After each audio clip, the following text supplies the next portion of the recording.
In this video, we'll be looking at the graph of the tangent function.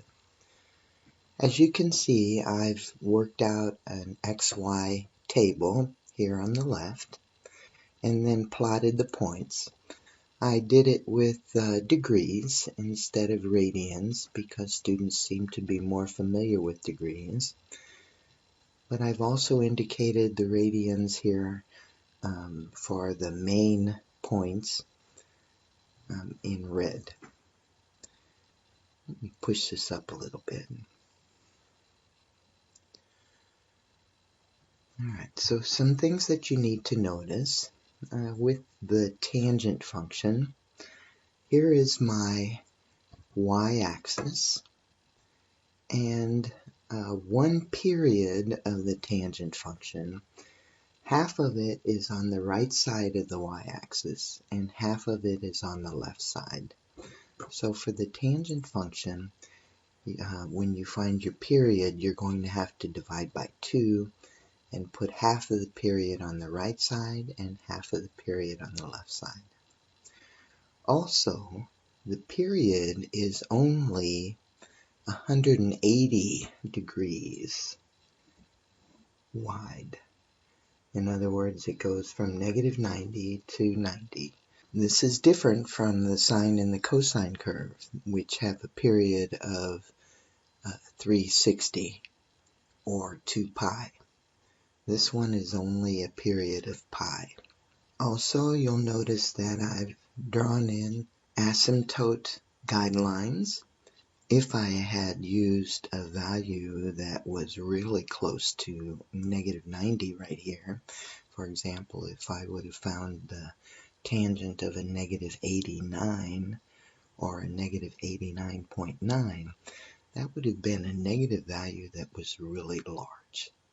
So as we get closer and closer to these asymptote guidelines, the values get closer to either a negative infinity here, or on the other side of the asymptote would be closer to a positive infinity, because they do go up to infinity there. All right, so the dotted lines here are asymptote guidelines, and you'll see that this one occurs at a negative 90 or negative pi over 2, and this asymptote is at pi over 2, and this asymptote is at 3 pi over 2. So our asymptotes occur at, let me write this over here, 1 pi over 2, and 3 pi over 2, and then another period of pi radians would give me 5 pi over 2, and then another period would give me 7 pi over 2,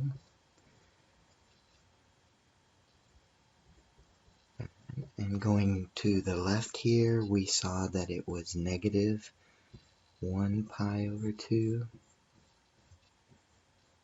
and so on. So if we were going to write this algebraically, we would need to ask ourselves what stays the same and what changes. So we notice that we always have a pi in the numerator, and we always have a 2 in the denominator. And these integers that are coefficients of pi are always odd numbers. Now the way we show an odd number in algebra is we take an even number like 2n and we add 1 to it. So this expression in the parentheses here represents an odd number, where n is an element of a set of integers. So those are our places where the asymptotes occur, an odd number times pi over 2. Also notice that our zeros In other words, it crosses the x-axis at 0, and then at pi, and then on this side at negative pi.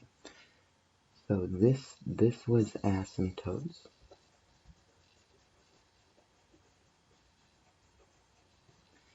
And my zeros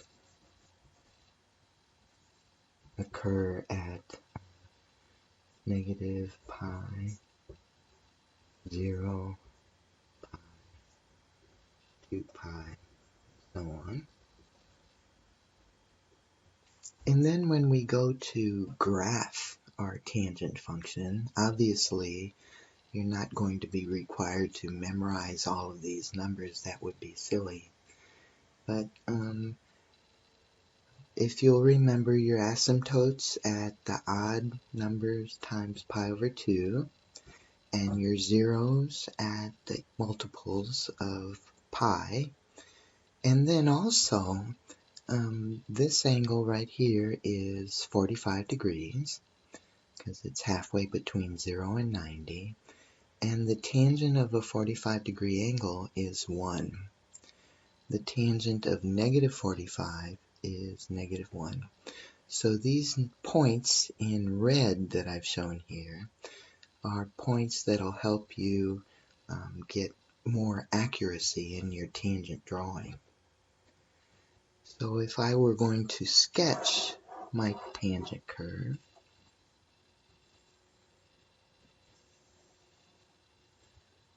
I would put my odd pi over 2's on either side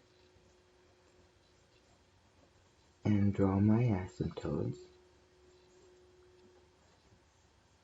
And then if I needed more than just one period, this is 1 pi over 2, 2 pi over 2, 3 pi over 2. This is going to be another asymptote. And likewise over here.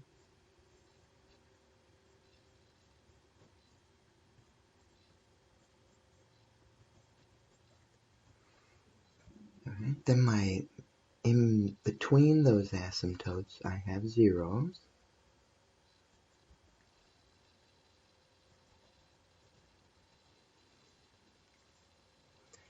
And then I always remember that this space right in here from 0 to 90 degrees, or 0 to pi over 2, that represents quadrant 1.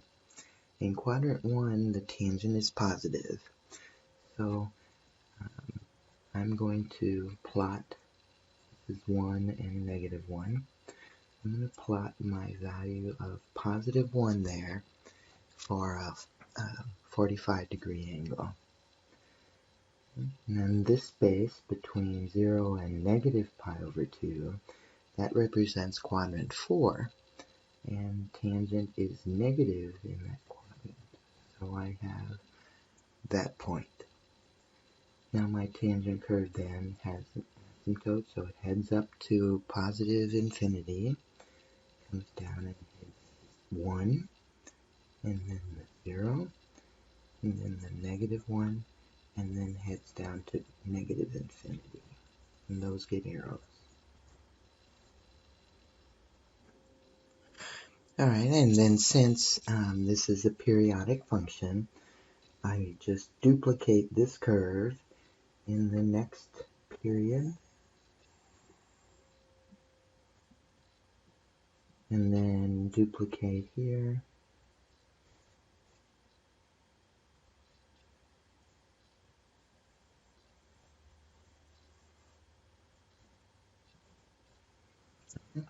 so this is what you'll do when you need the basic tangent curve for your sketch. So let's look at the main important information. The domain is all values of x such that x is not 2n plus 1 times pi over 2, where n is an element of the integers. X is not one of these because that's where our asymptotes are drawn. Okay? Remember, when you have an asymptote, then x cannot be that value. The range is all real numbers. It's discontinuous, so again that's our domain. Discontinuous at these values, so these are our vertical asymptotes. We have x-intercepts at the values of pi, so x equals n pi. The period is pi, so it's totally different from sine and cosine, which has a period of 2 pi. There's no amplitude. The coefficient of the tangent function is an indication of a stretch or a shrink when you're sketching that. It's not considered an amplitude. Tangent function is symmetric with respect to the origin, therefore it's an odd function. This means that tangent of negative x will give you the same value as negative tangent x.